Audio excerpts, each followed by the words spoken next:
Guys, আজকে চলে এসেছি বাটা মাছের ঝোল নিয়ে। আজকে রান্নাটাও ভাবছি তোমাদেরকে দেখাবো। আজকে করছি 6 পিস, এখানে আছে 6 পিস বাটা মাছের ঝোল।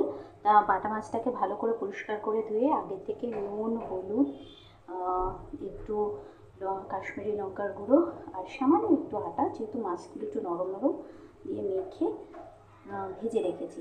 আর এখানে দেখছো আলু কাটা, আলুটাকেও কেটে রেখে দিয়েছি। আলুটাকে কেটে পরিষ্কার করে ধুয়ে আলুটাকেও হালকা করে ভেজে তুলে রেখে দিয়েছি। আর এখানে মশলা কষানো হচ্ছে, তোমরা দেখতেই পাচ্ছ এখানে মশলা কষানো হচ্ছে। এখানে মশলার মধ্যে প্রথমে টমেটোটাকে কুচি কুচি করে কেটে নিয়েছি, পরিষ্কার করে ধুয়ে টমেটোটাকে কুচি কুচি করে কেটে টমেটোটাকে প্রথমে কড়াইতে তেল দিয়ে নিয়েছি। কড়াইতে তেল দিয়ে নিয়ে টমেটোটাকে প্রথমে একটু নাড়াচাড়া করে নিয়েছি, তারপর মশলার ডোটা দিয়েছি। মশলার ডোয়ের মধ্যে কী কী ছিল?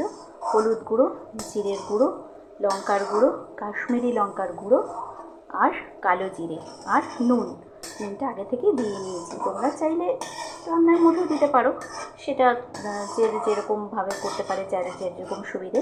তো এখন মশলাটা কষাচ্ছি, মশলাটা কষিয়ে নিই। এবার ভেজে রাখা আলুগুলো দিয়ে দিলাম মশলার মধ্যে। যখন মশলা থেকে সম্পূর্ণ তেল ছেড়ে গেছে, তারপরে ভেজে রাখা আলুগুলো দিয়ে দিয়েছি। ভেজে রাখা আলুগুলো দিয়ে এবার মশলাটাকে ভালো করে কষাতে হবে, যতক্ষণ না পর্যন্ত আলুর গায়ে সমস্ত মশলাগুলো লেগে যাচ্ছে।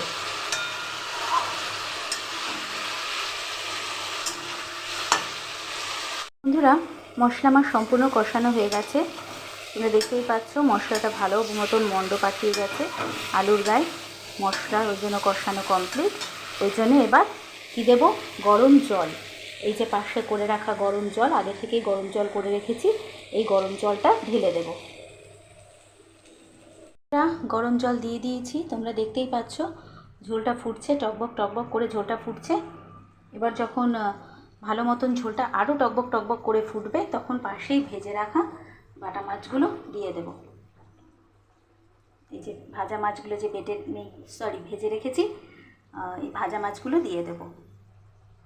তোমরা দেখতেই পাচ্ছ ঝোলটা কি সুন্দর টকবক টকবক করে ফুটছে। মাছগুলো দিয়ে দেওয়ার পর ওভেনটা একটু ঢিমাচে করে নেব, আলুটা যাতে আরেকটু ভালো করে সিদ্ধ হয়। এই ঝোলটা আমি বানিয়েছি সম্পূর্ণ পেঁয়াজ ছাড়া মাছের ঝোল। তোমরা বাড়িতে অবশ্যই করে ট্রাই করো, পেঁয়াজ ছাড়া মাছের ঝোল অসাধারণ খেতে লাগে।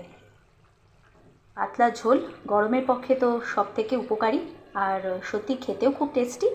তোমরা কিন্তু সবাই বাড়িতে ট্রাই করো। আর যখন যে যেরকম গ্রেভি খাওয়া পছন্দ করো, সেরকম দেখে মাখা মাখা ঘন অবস্থায় নামিয়ে গরম গরম ভাতের সাথে পরিবেশন করো।